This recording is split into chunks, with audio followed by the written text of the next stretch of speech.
So, welcome to this webinar on maximizing the ROI of your VoC and NPS program.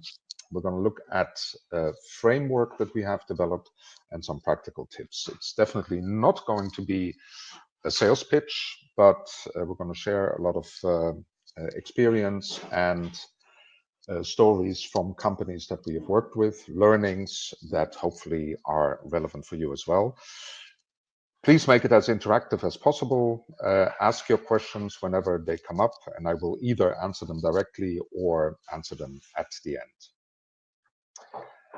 Just very quickly, who are we? Futurelab, we're a relatively small consultancy based in Belgium, but we're very active internationally and we're quite scalable with a big set of very experienced ex-C-level consultants.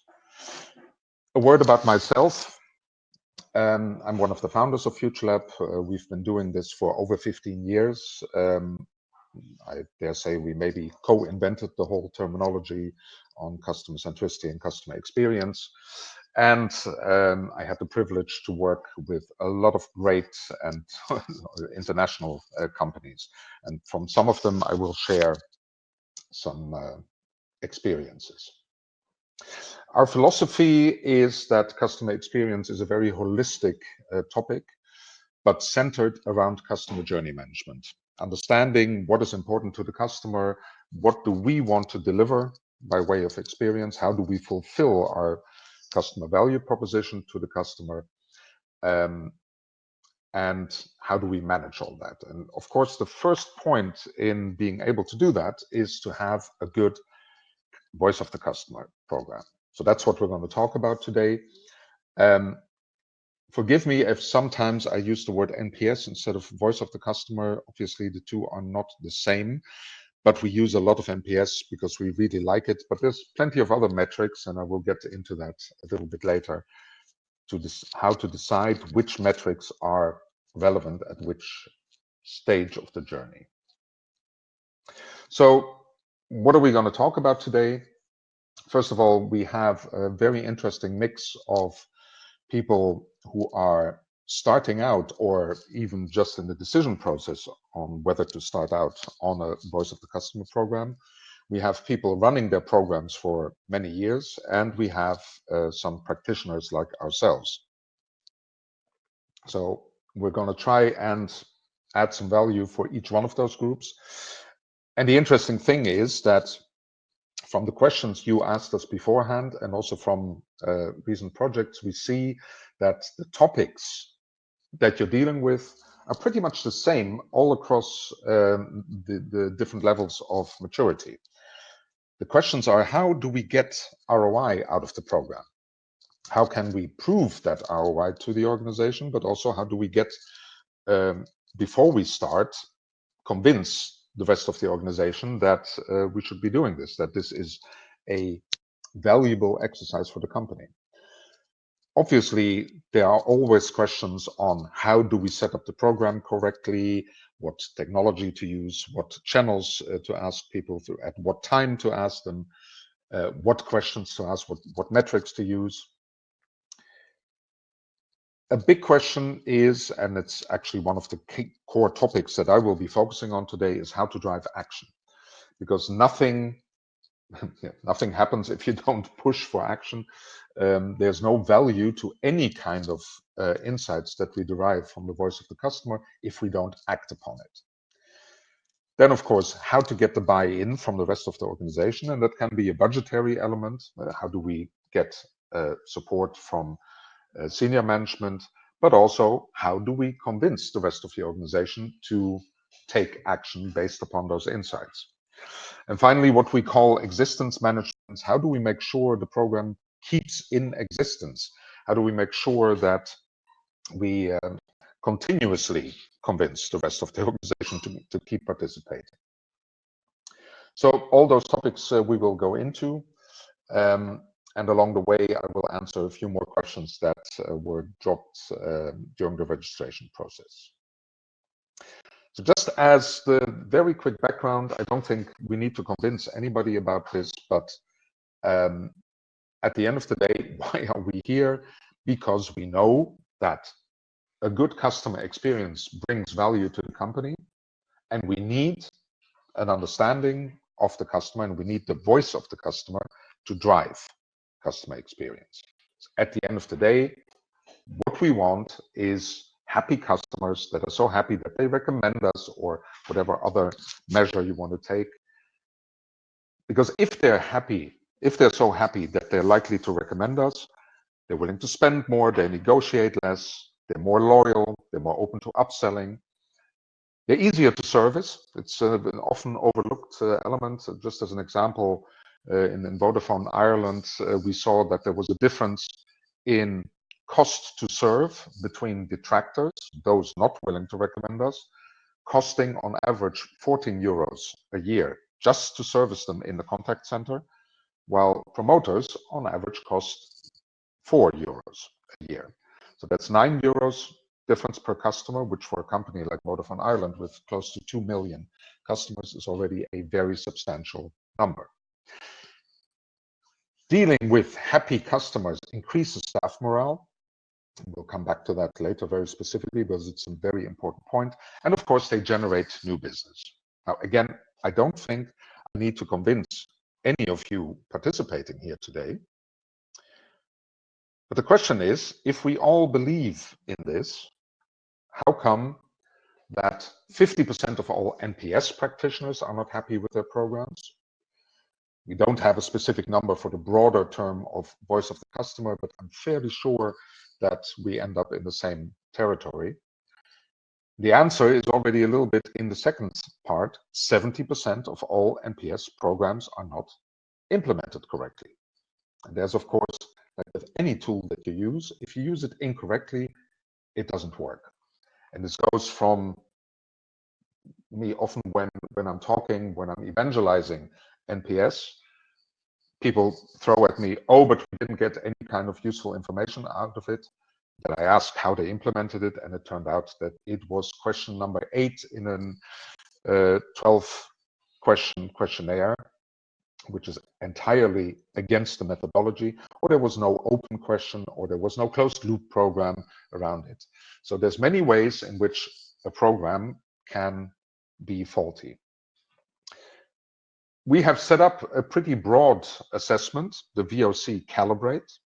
I'm going to share that again with you later, because it's the first step you can take to see whether the plan you have created for your VoC program is correct, or whether there are improvement opportunities in your current program. Again, I will share this later, so you can jump right in and have a look how your program is doing. But again, today the focus is more on the question, how do we get the value out of the program? How do we create ROI? To that end, we have developed a little framework that I want to share with you today. It's called the CCC framework. You know, as consultants, we love triplets, we love alliterative titles to programs. So the CCC framework it is. And it starts obviously with the core. The previous page, the assessment, that's all about the core. At the core of the framework, we need to make sure that it delivers actionable insights through the right systems, the right metrics, and the right processes. And obviously, I will go into that in more detail in a few minutes. These actionable insights need to be acted upon. In other words, we need to create value. This is, of course, the magic bit. If we create value, then we can create ROI. If we don't act upon those insights, or if the insights are not actionable, we cannot create value, and the whole purpose of the program falls down. How can we create value? By closing the loop, by using direct insights, or by using insights to directly drive sales, and also to improve operational efficiency. Now, creating the value by itself is not enough. We need to actually prove it to the rest of the organization. We need to show the value of CX and recommendation. We need to develop a business model, and we need to implement the right KPIs. And finally, if we have captured the value, if we have proven it to the organization, we need to communicate it.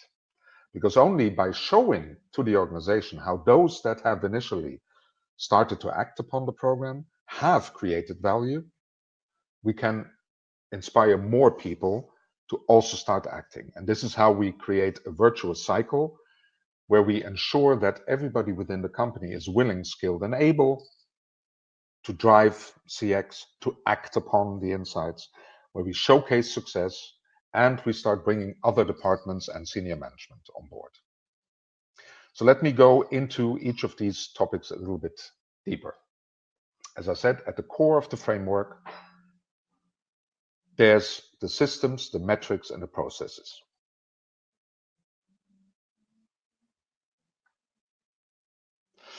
I see some questions on NPS. I will get to that when we look at the metrics overall.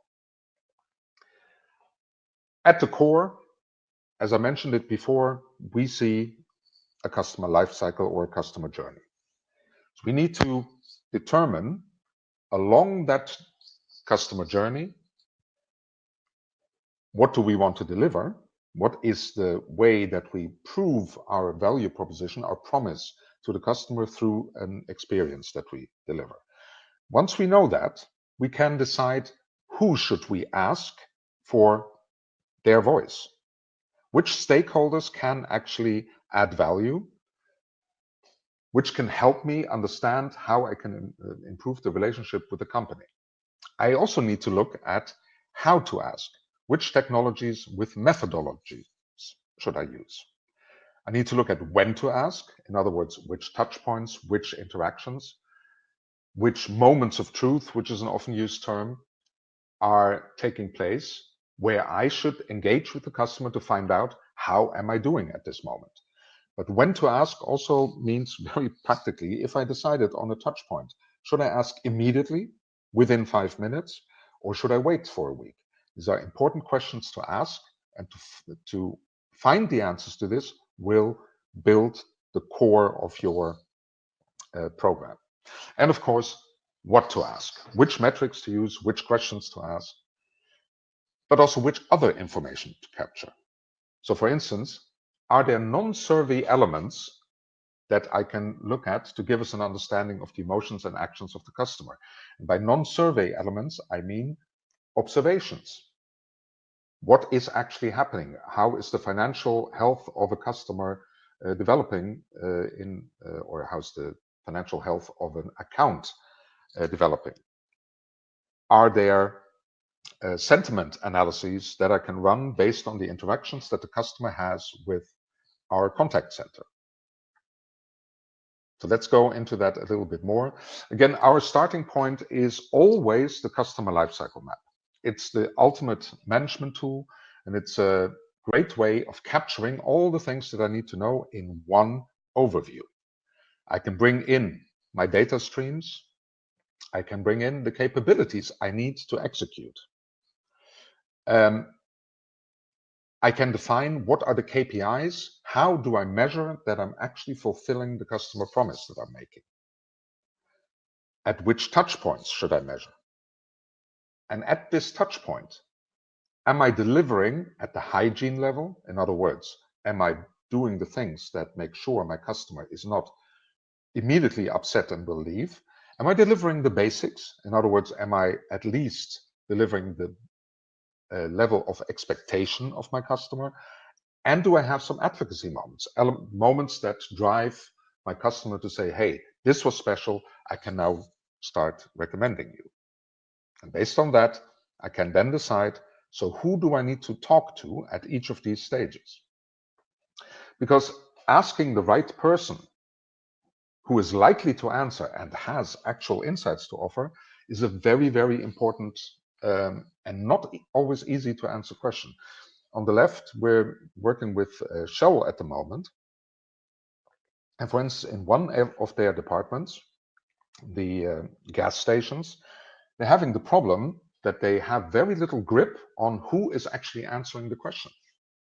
They're sending surveys a couple of days after petrol delivery has been made, or lubricants have been delivered to the gas station. And then they send an email.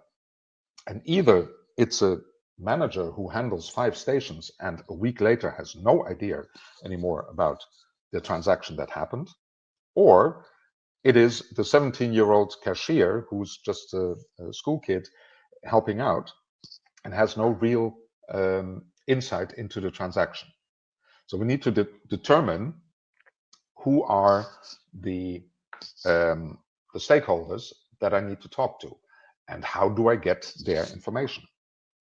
The second example that we had with Grant Thornton, where we found that in India, the nice flag on the left, they experienced a lot of problems with the counterpart being too junior, and people saying, well, nobody listens to me, I'm not relevant, I don't give recommendations.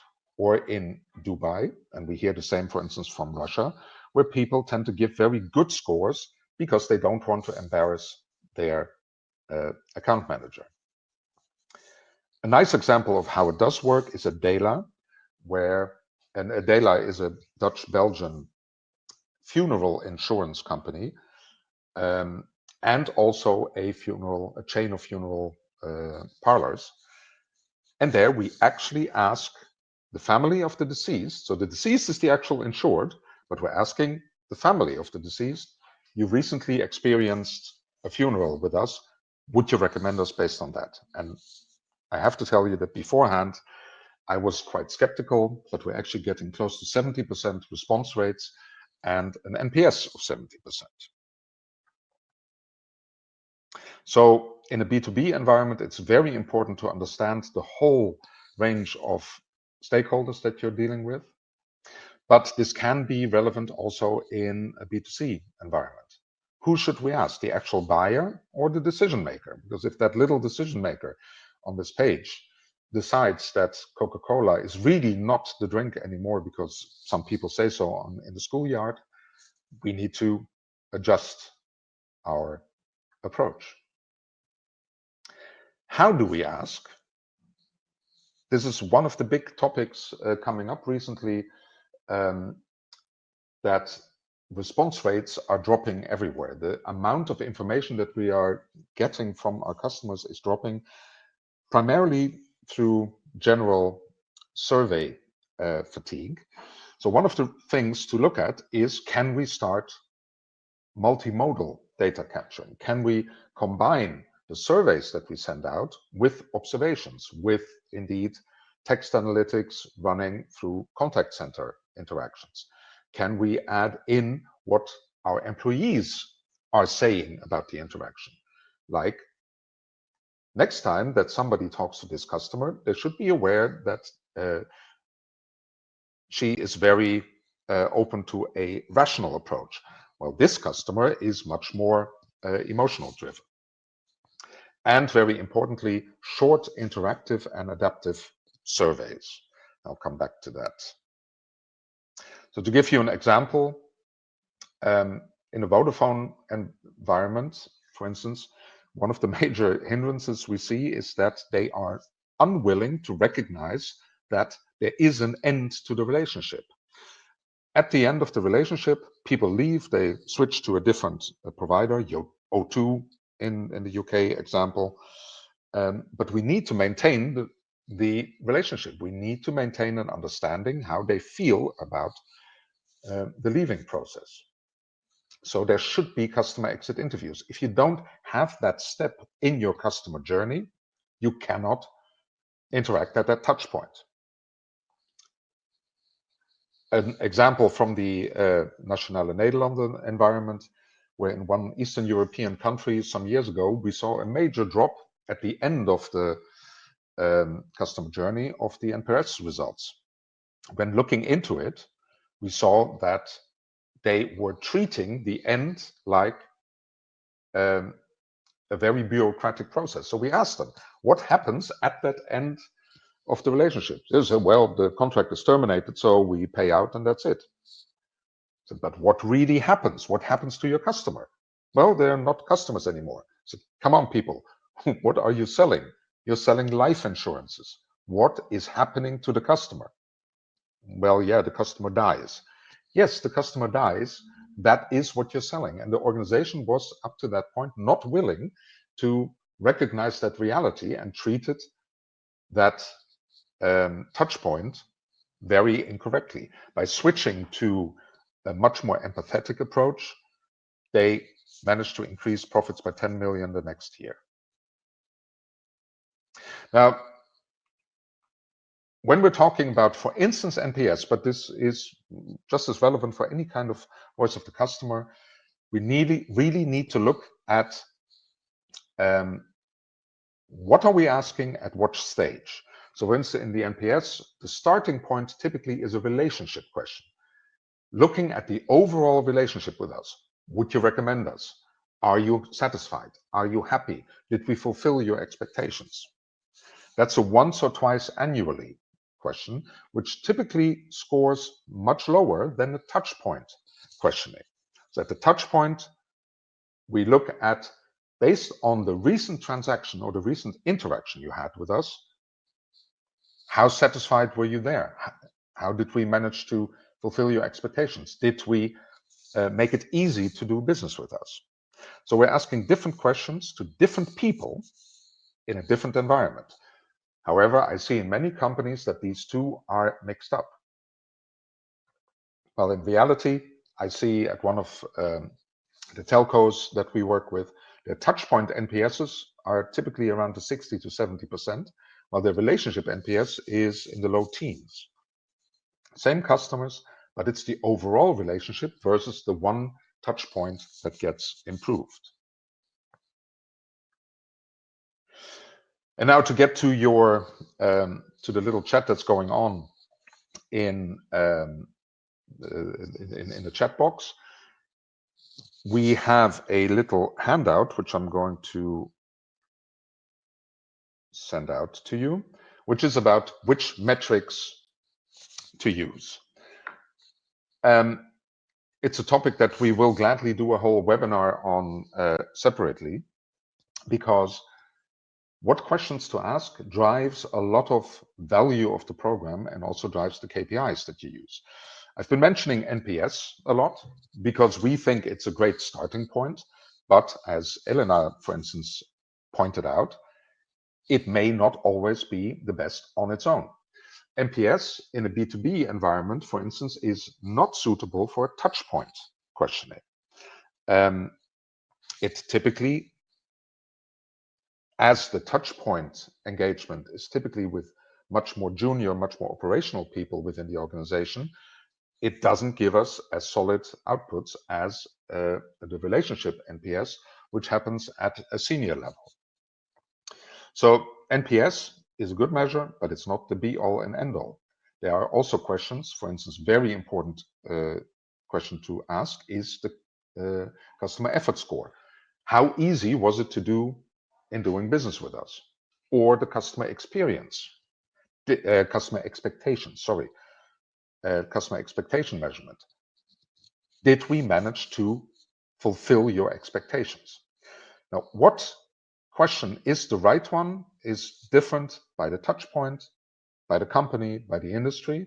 But the key thing is, does this question help us to take action? Because at the end of the day, it's only about action. So don't ask anything that you will not use. Don't ask anything that will not drive action within the company. Also, because it is essential to stick to the basics, which is we need short questionnaires. And it's interesting how many companies over the years, even the best implementations of a voice of the customer program over the years, start losing this basic element out of sight, and they start increasing and adding to the questionnaire. One of the key elements driving the typically high response rates of an NPS or a good VoC program is that we can say with confidence to the customers, 1 minute of your time, maximum 2. Example of one of the automotive companies we worked with, they had a 12-page questionnaire, which typically got 0.6% response rate, while Switching to a 1-minute survey improved the response rate to 20%, more than 30 times as much. And the thing is that those people who have the time to answer the long survey may not always be the average customer. Also, very important to have enough open questions in there. Whether your first question is NPS or CES or customer expectations, make sure that you ask open questions, not just closed questions, because that's where the value comes from. That's where the customer tells you how you can close the loop. So if you pull all of this together, if you have the who, how, when, and what thoroughly sorted, you can create a data lake where all this information is pulled together and allows you to do predictive analytics. How is this customer doing? How will he be doing in the future? Where do we need to jump in? And that's where the fully mature programs at the moment are moving to. It's a big topic again. It's a very far out there, ultimate perfect system. I'll gladly do individual conversations to explain this a bit more. And looking at this multimodal input, we need outbound surveying, we need to capture soft and unstructured data, we need to capture the voice of the employee, and we need to observe what is happening. And at the end, we need to make sure that the data is put back into the frontline systems. That's one of the major breakdowns, unconnected systems and people not seeing the actual insights that we're generating. If we do all this, then we enable the organization to create value. We have a couple of core elements there, and I want to show you some examples. First of all, we keep emphasizing the closed loop, which is, of course, just a more extensive term for taking actions, is the key to any voice of the customer program. We're getting this feedback, and on the one hand, it allows us to immediately follow up with the customer, but also with the team. Somebody gives an answer in the open questions that allows us to immediately act. Just last week, we sent out a survey for a building materials company, and it came back. The first answer we got back was, Andy, pick up the bloody phone. It's, of course, a somewhat comical example, but it is the kind of answers that you get. You also get the, well, I'm not so happy about your ordering process, but what John and Mary in the location Basingstoke are doing is really fantastic. It's a great way to feed back to the team, you're doing great. On the other hand, there's the strategic closed loop, which is about identifying root causes. What is causing the problems that we're seeing? It spreads across multiple functions and departments, and it indicates where we need systemic change. But you see very big at the bottom, quick wins. There's always quick wins that we get out of a good voice of the customer program, because it triggers customers to tell us that they're about to leave, that they're unhappy. So closing the loop really drives the ROI. It's a direct voice of the customer instead of blind averages. We've all seen these reports. We're scoring 4.5 on average delivery happiness. That doesn't help anybody to improve the customer experience in any way. It allows us to solve issues immediately on the spot. It gives the responsibility to the people in the front end to solve things on the spot. We can pick up dropped leads and even upsell on the spot. We have many, many examples of that, and I'm going to share one with you a little bit later. Also very important, just to get back to people and say, we heard you, is one of the most powerful elements of a voice of the customer program, because many people feel that they're not being listened to by an organization. Simply listening to them and showing that you listened often solves half the problem, if not the whole. And of course, it also helps us identify those people who are so happy with us that they're willing to go out and recommend you and help us deal with them. So an example, when we rolled out a program for Toyota, we first ran a pilot in 3 countries. And after the pilot ended after 2 months, The dealers themselves said, please keep going, we're willing to pay for it. And anybody who's working with a dealership network will know how exceptional that is. They saw that they were selling more cars by closing the loop. And in B2B, a beautiful example, Sonepar in Germany, where several salespeople, when they see that the customer gives them a 9 or a 10, but they also see that the share of wallet is below 50%, they really just pick up the phone and say, hey, thanks for the great score. So how can we make sure that the share of wallet is equivalent? And they're actually cross-selling and upselling on the spot and have generated several millions more in sales. So I'm going to speed it up a little bit. I'm a little bit behind on timing. Please take your time afterwards to also look through these slides. The key thing is check out the verbatims and spread them through the company and see how everyone within the company can act upon those verbatims. The beautiful example from Weber, the barbecues, where in Germany we ran a pilot program a couple of years ago. What we got out of that was almost a third of the people giving answers along the lines of, would I recommend you? Wow, I did.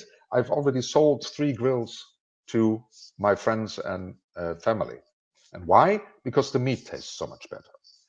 Now, I'm leaving aside whether the meat does actually taste better, but that's the customer's perception. That's what drove them. And until then, Weber had a typical advertising program based on a celebrity chef, obviously a German celebrity chef, not Gordon, but everybody knows Gordon. But they dropped that and turned the saved money, which was millions, into experience programs. Rack up the number of grill nights at garden centers, allow people to run their own grill nights. And that helped double sales in 3 years' time, because they focused on what are the customers telling us, what they really appreciate.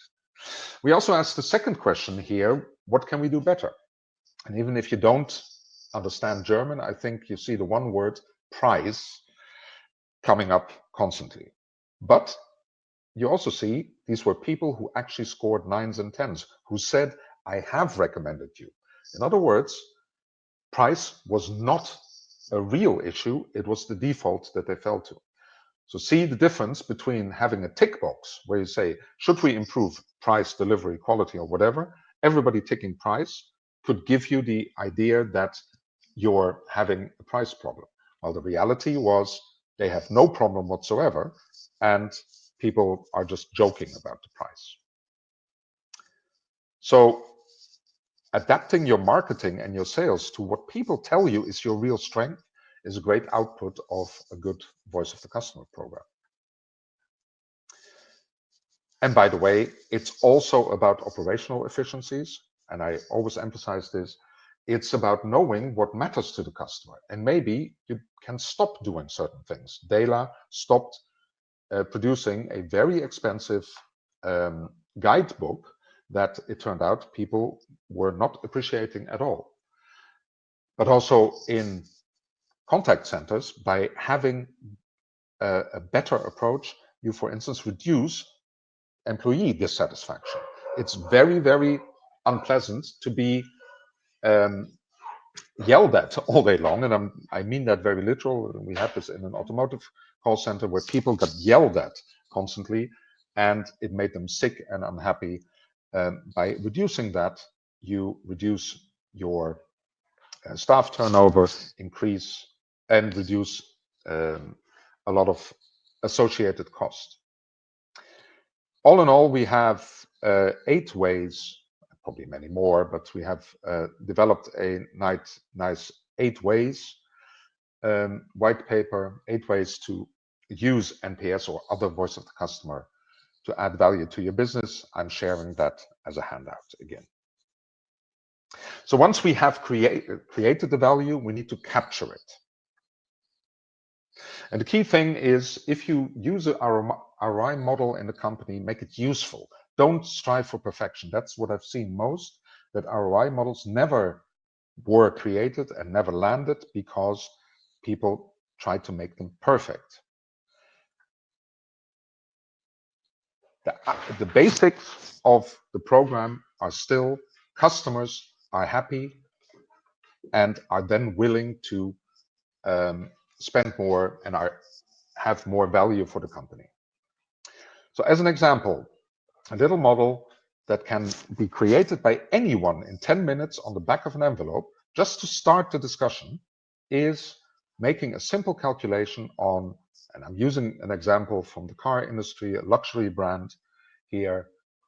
Look at how many items somebody would purchase over a lifetime if they're extremely unhappy or extremely happy, how much margin is being created, and what additional cost drivers, margin drivers we're triggering. And what you see is, okay, wonderful. There's a basic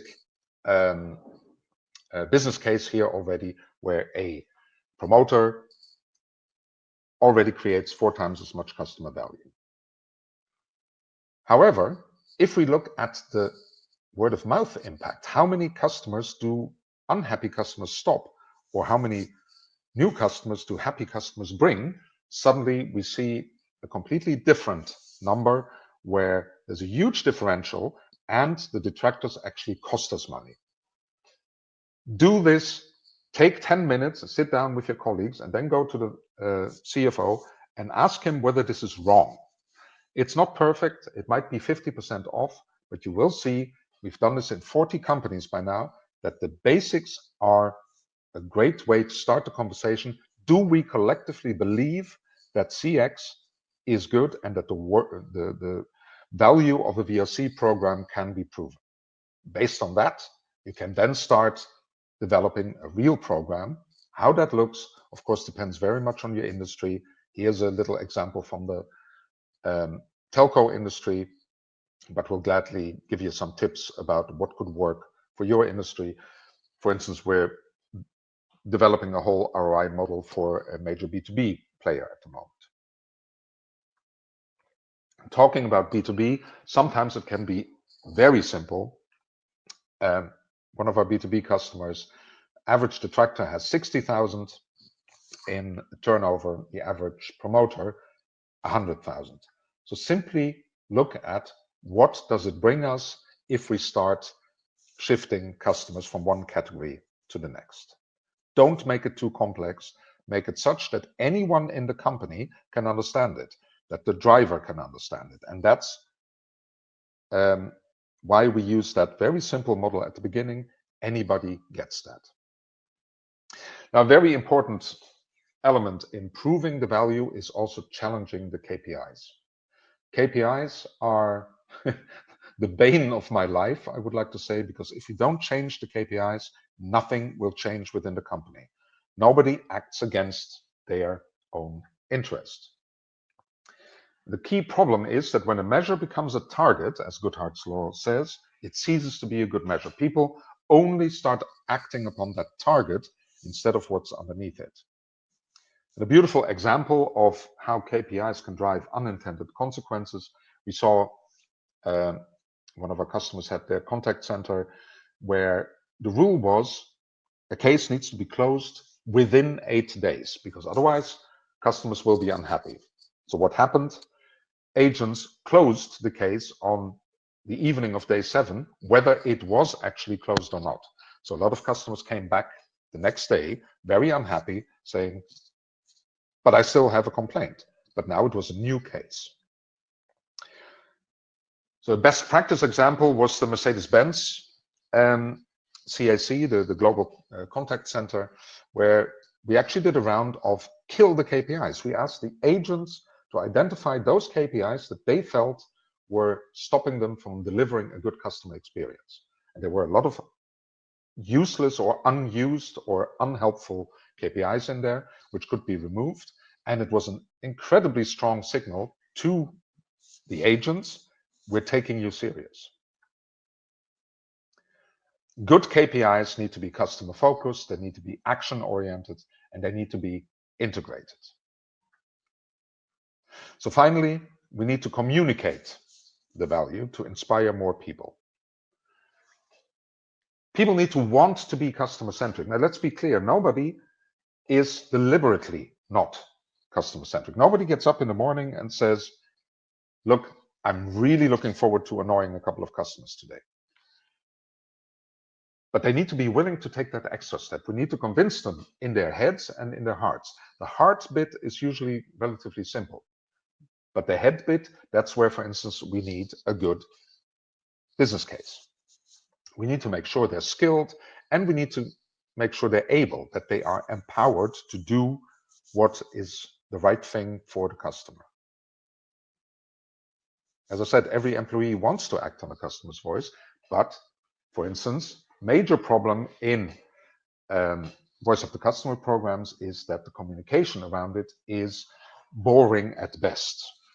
Hundreds of slides with percentages. Make it practical, make it concrete, bring it to life. At ING, you see a slightly mangled visual there from ING, who every week highlighted one topic and really brought it to life to the employees. At Grant Thornton, they put verbatims from the customers onto the lock screens or the screensavers to continuously show the people within the company what the customers are saying. At Dela, they're putting them on the customer verbatims on the big screens that are hanging everywhere in the company. And a beautiful example, it was the first NPS program we ever implemented at Philips. And we had a moment with the global board, including Mr. Timmer at the time, the CEO. And we took 6 NPS results, 6 verbatims of people who were really unhappy, and we did 10-second videos with them. And the first video we showed was a customer showing his middle finger and saying, Philips, you suck. And everybody froze and was afraid that Mr. Timmer would get angry, but he actually started laughing like mad and said, I want this video to be shown in the whole company. You have to bring it to life. And nothing brings things better to life than the real voice of the customer telling you what is wrong, or also telling you what is good. And if you've actioned it, tell it, both internal and external. A lot of companies completely forget to actually feed back to the customer what they've done with the feedback. You have the individual, the tactical, hey, we heard you, we're dealing with it, we have a solution. But you also have, for instance, all the customers who say, oh, you're really great. Now, in the future, you could maybe improve your web shop a bit. Tell them if you did. Tell them, hey, you gave us some of your time and we acted upon it. We take you seriously. It's a really important element in closing the loop. And internally, you will find when you try to establish your program, there are ambassadors. There are people who say, oh, this is fantastic. Give me this stuff. I want to act upon this. I want to make sure that we improve the customer experience. Bring them together. Let them talk to each other, but also support them. Make sure that they become successful. And based on that, switch on the spotlights. Really focus on telling the world, telling the rest of your organization how great they did in acting upon the voice of the customer. That's the way you start inspiring more people within the organization to do this. And the best way is still empowering them. Example, again, from the Mercedes contact center, where they set up a test lab, where they put some experienced agents in and gave them all the freedom in the world to solve customer issues. That came out great, big customer experience improvement, customer happiness improvement, but also employee happiness improvement, because it was much nicer to do this. It was such a success that they're now running it on a country basis, because we see, if you take a holistic view and actually look at how much the handling of a case costs the company as a whole, even the extra time spent by the individual agent pays itself back for the whole organization. It's also a business case we're building there, and if you want to know more, please contact us. So that was a lot of material I went through, and a bit high-end at times, even though I tried to sprinkle as many individual stories through it, but I really want to make the case that if you connect all the elements of a well set up program with creating value through taking action, proving it to the organization through a good ROI model, and adapting the KPIs and communicating that value, that's how you make sure that your program stays in existence and really delivers ROI. And when you're just setting up your program, think through these elements. So at the end of the day, you need an integrated approach. Now, as I said, we have a beautiful program assessment that I'm sending the link to right now. And I would urge you to have a look at that. So we know you are under pressure. You are way too busy. Too many things are being thrown at you. You probably work in an organization that's implementing lean and agile. It's hard to focus on these things. Please talk to us. Book a call. Send me an email. It will not be a sales call. I don't do that. Send me your questions and I'll gladly talk you through some answers, some approaches on the phone. One of the companies that participated in the previous webinar said, look, it's all a bit high level. Can you make it very specific for us, a big B2B industrial? I said, sure. Let's set up a separate webinar with you and a couple of colleagues where we can really talk through your specific situation. And I'm very happy to do that with any of you. So that brings me to the end of my presentation. Let me look back at some of the previous questions while the platform is open for new questions right now. So a lot of discussion was at the beginning about NPS. I know there's a lot of criticism about NPS, and there are scientifically better methods to measure certain things. However, a major attraction point of the NPS is its simplicity. Particularly to start off a voice of the customer program, there is no better way of doing that. Once you're mature, you can start adding other metrics in, maybe at some point even retire the NPS for parts of your program.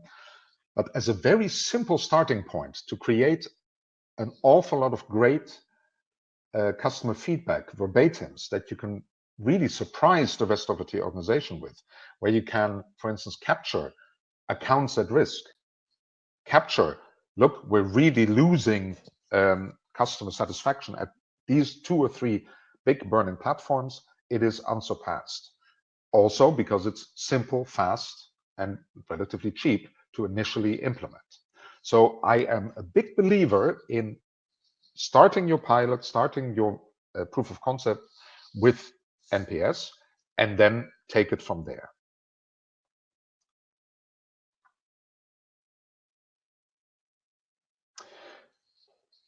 A question about doing sessions with a room full of customers and doing voice of the customer directly.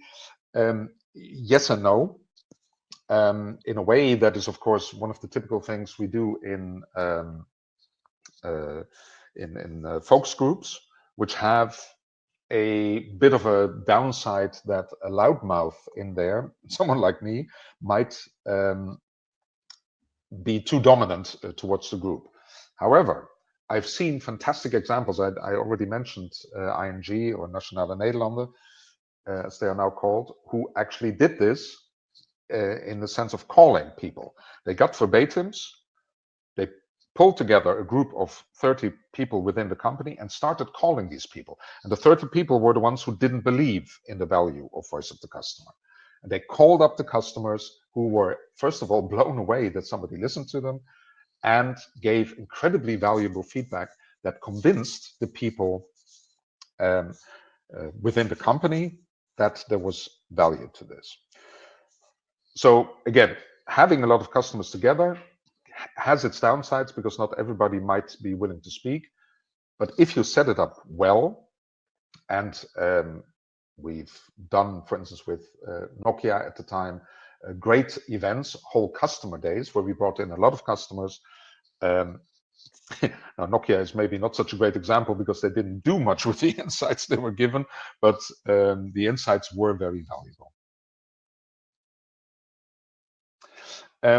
How to calculate NPS in a B2B context with lots of different contacts per customer and substantial difference between the value or size of customers. This is, first of all, an average NPS is a very hard calculation to do and often not the right thing to do. So for instance, in the some of the B2B companies we're looking at right now, we're looking at a much broader way of pulling together the metrics, and in a way that we call an account health approach, which includes the NPS, but also the customer effort score, the actual transactions. Are they buying more? Are they buying less? To get a proper insight. Because the problem when you use a singular number, whether it's the NPS or another number, is that people start to focusing purely on that number. Did we make the number? And they don't look at what's beneath. So the NPS as a score is a difficult topic. And particularly, as you say, in a B2B environment, it can be complex. So I see a lot of B2B companies actually moving away from the singular NPS as their measurement or as their metric. Secondly, there's indeed a major difference between value and size. So one of the things you may want to consider is indeed a weighting. Weighting as in taking the different weight of the accounts into consideration. The problem is that you opening up a can of worms of political interests, where people start trying to manipulate the weighting to reduce their KPI requirements. That was a lot of words. Did I actually answer the question in a helpful way? And do we have any additional questions? 2 or 3 questions that were dropped previously in the registration process about response rates. I think I looked at that a little bit in a sense of, indeed, response rates are dropping, even though NPS and other short voice of the customer surveys do still give a pretty good response rate, sometimes up to 60–70%. We see them dropping, and particularly in the B2B environment, they're getting low. So we need to look at a broader way of assessing the customer's happiness.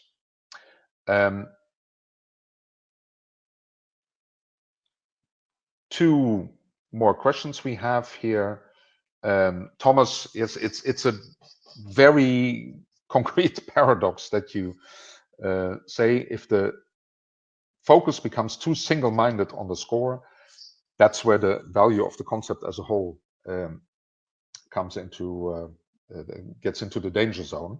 So we really emphasize, do not have this single-minded focus on this score. It's that simple. At one of the insurance companies we work with, the score is one element, but there's also the how many actions did you take? Literally, how many actions did you take with the recommendations on 3? It's very personal, very concrete, very practical for people to latch on to. In some of the automotive, because they have a bit of a tendency to start playing around with the score. I think all of us have experienced this moment that a car dealer shows you that it would be really good if you scored a 9 or a 10. So maybe the focus should be more on how many people actually responded, or how many loops did we close, or what results did we get out of the closing of the loop. In a B2B environment, do we have multiple stakeholder contact data and multiple stakeholder feedback? Maybe that's what we should reward account executives on. Well, that's actually quite literally, Peter gives a great example of what I just said. Ratio of senior customer contacts invited and response rate. That is a perfect KPI to put in there, because it does not put the pressure on getting a false positive feedback, but allows for really getting valuable insights from as broad within the company as possible. Then there was also the question from Tatiana. We showed a simple ROI case. Now, is that simple case enough to establish the whole program structurally within the company? No, but it's a simple way of getting the conversation going, because once people are seeing this, and ideally they have co-developed on the back of an envelope in 10 minutes these numbers, they start supporting them. And it's this underlying how do you call it? The numbers so speak for themselves that everyone within the company starts latching on to that. Then you can start engaging with the financial department and say, okay, now everybody believes in this. Let's start generating first data, and let's see how we can start strengthening this model and make it bigger. Now, Peter says, would be happy to discuss further. We're reaching the official end time. Obviously, we could go on, but let me emphasize again, please send me your questions, have a call, invite us for a additional direct webinar with the people within your organization. We have much more to share. We have much more concrete and practical things to share. And keep an eye on future webinars, because many of the topics that we touched upon, we will dive deeper in a future webinar. So unless there are any other immediate urgent questions, and I'll leave 10 seconds for that, I will end the webinar now. And thank you all for your participation and for your great questions.